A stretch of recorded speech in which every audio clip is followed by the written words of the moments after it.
মায়ের কাছে কত লোকের কত রকমের গোপনীয় কথা যে থাকতে পারে আমি তা তখন বুঝতে পারতুম না। জানবই বা কেমন করে? মার কাছে তখন অল্পদিন মাত্র যাচ্ছি বই তো নয়।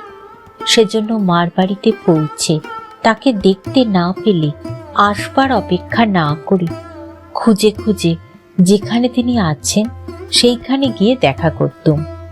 একদিন বিকেলবেলা বেশ সুশ্রী দুটি বউ মাকে তার ঘরের উত্তরের বারান্দায় নিয়ে গিয়ে গোপনে কি বলছেন।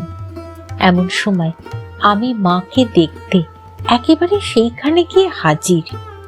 শুনতে পেলুম মা তাদের বলছেন ঠাকুরের কাছে মনের কথা জানিয়ে প্রার্থনা করবে, প্রাণীর ব্যথা কেঁদে বলবে, দেখবে তিনি একেবারে কোলে বসিয়ে দেবেন। বুঝতে বাকি রইল না বউ দুটি মার কাছে সন্তানের জন্য প্রার্থনা করেছিলেন। আমাকে দেখে তারা লজ্জিতা হলেন, আমিও ততোধিক। আমার কিন্তু খুব শিক্ষা হয়ে গেল। মনে মনে স্থির করলাম আর কখনো সাড়া না দিয়ে মাকে অমন করে দেখতে যাব না।